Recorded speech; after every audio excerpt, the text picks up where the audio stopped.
A ceasefire is due to come into force in Syria today, but Western nations are publicly doubting whether the regime of President Bashar al-Assad will honour its promise to comply. Yet while the West has scorned the pledge of a truce from the Syrian government, the international community is still struggling to find an effective policy to curb the year-long bloodshed. For some of the residents of the hardest-hit cities like Idlib and Homs, there's scepticism that the ceasefire will come into effect, and even if it does, whether it'll hold.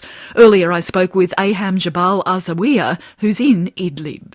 Well, I think if the government, the army carries on with the same sort of crackdown and oppression, and if they don't stop if they don't see the fire from their side, I don't think there would be a ceasefire, because at the end of the day, Free Syrian Army has to respond as a protection or as a defense. Is there still a strong presence from the Syrian Army there in Idlib? Yeah, it does exist. Nothing has been cut down. Nothing has been minimized.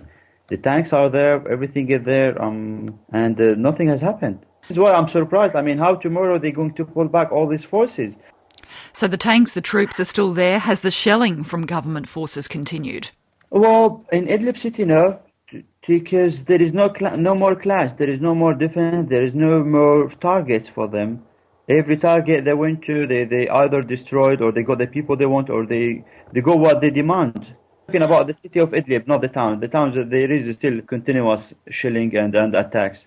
Is there a curfew still in place? Yeah, curfew still in place. There are snipers on the tops of the buildings and on the roofs, and on the governmental buildings, especially like schools and those kind of centers. There is a curfew from 7 to 7, and within this time you're not allowed to leave the house, you're not allowed to do anything suspicious.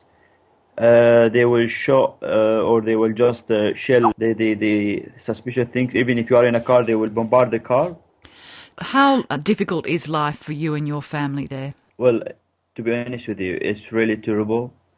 It's really awful. At the moment, everything is terrifying. The lack of food, the lack of medical supplement, even the lack of medical care. 2 days ago, my cousin, his wife was giving a birth, and it was around 1 o'clock midnight, and we wanted to take her to a hospital because it was her first delivery. And we couldn't even manage to get a car. No one was willing to take us.